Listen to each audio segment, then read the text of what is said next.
As versus fertility, what the numbers really mean. आज हम इस बात पर चर्चा करेंगे कि एज और फर्टिलिटी के बीच में क्या संबंध है। अक्सर देखा गया है आजकल की महिलाएं अपने कैरियर, प्रोफेशन, ट्रैवल शेड्यूल, अपनी इंडिपेंडेंस को लेकर बहुत जागरूक हैं और सभी इसी के पीछे कहना चाहिए कि भाग रही हैं।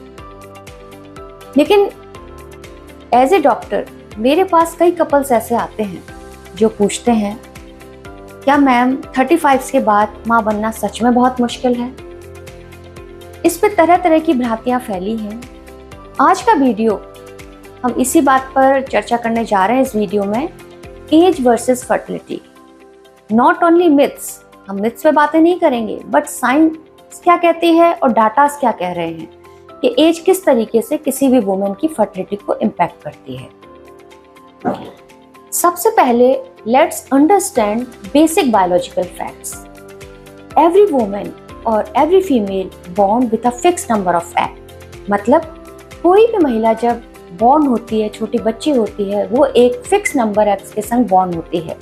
किसी भी महिला में जन्म के समय जो उसकी ओवरी में फॉलिकल्स होते हैं, जिनको हम अंडे कहते हैं, वो मिलियंस में होते हैं।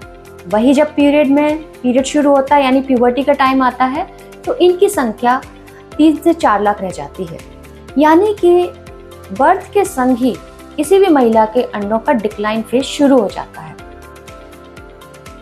इन योर 20s, यानी कि जब आप 20 साल से लेके 29 साल की आपकी उम्र है, तो आपका किसी भी महीने कंसीव करने का जो सक्सेस रेट होता है, कंसीव करने का चांस होता है, आपका कंसेप्शन रेट होता है, वो 35 to 40% तक होता है।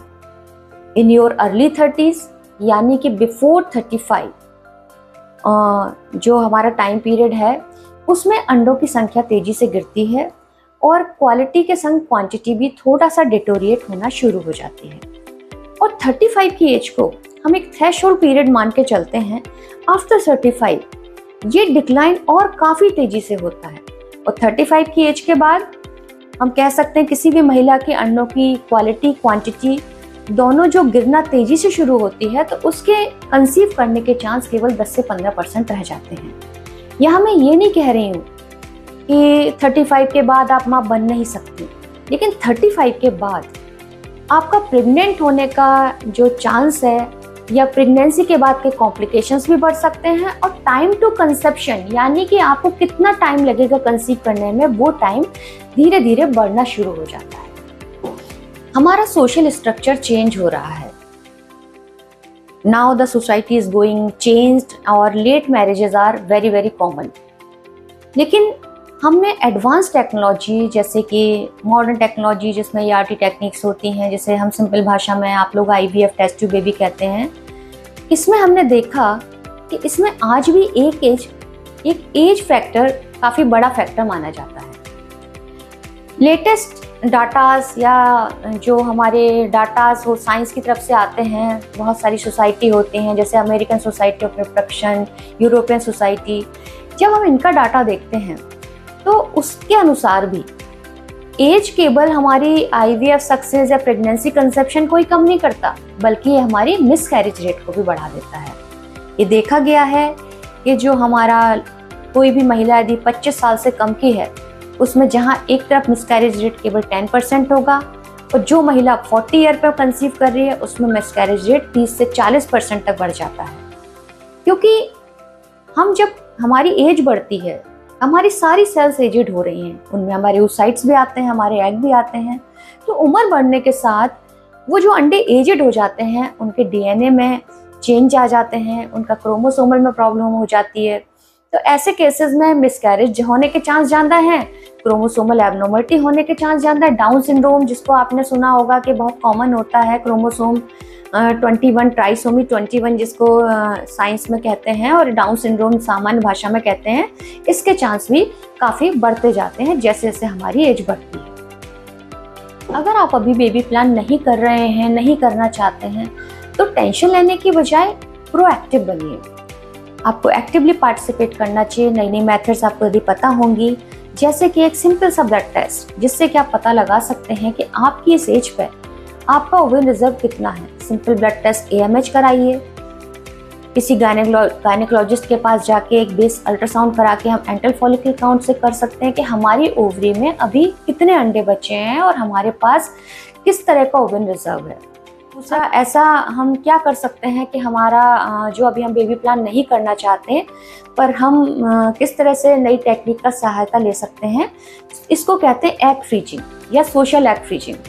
यदि आप अभी अपने 20 से 30 के ईयर के बीच में चल रहे हैं और आपको पता है कि अभी 5-6 साल में प्रेगनेंसी नहीं चाहती क्योंकि मैं अपने कैरियर में बहुत फोकस वर्क कर रही हूँ, तो सबसे अच्छा है किसी इनफर्टिलिटी सेंटर पर जाइए, वहाँ पे सोशल एग फ्रीजिंग यानी कि अपने oocyte को उस हेल्दी एज पे निकलवा के फ्रीज करा दीजिए। और जब 4-5 साल बाद आपको प्रेग्नेंट होना है तो आपकी जो बायोलॉजिकल एज होगी, यदि आप 35 की हो गए पर आपने यदि 30 की एज पे उन एग को फ्रीज करा लिया है तो वो एग जो होंगे हमारे 30 ईयर्स वाली बायोलॉजिकल क्लॉक पे होंगे।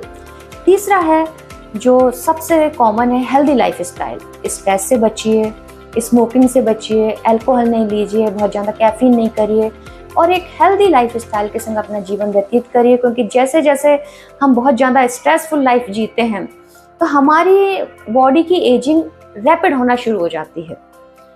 तो ये मेरा आपको संदेश है कि आप इन सभी चीज़ों पे फोकस करते हुए आप अलर्ट रहें कि आपकी एज बढ़ रही हो, हमें टाइम से कंसेप्शन करना है और एज मायने रखती है, एक बहुत बड़ा फैक्टर होती है हमारी फर्टिलिटी के लिए, लेकिन बहुत सारे विकल्प उपयुक्त अपने पास अवेलेबल हैं, उनका लाभ आप ले सकते हैं। दूसरा मैसेज सिंपल है, लाइफ में देरी हो सकती है लेकिन साइंस अवेयरनेस के साथ हम अपने फर्टिलिटी स्टेटस को चेक कर सकते हैं। Please check your fertility status, don't wait until it's too late.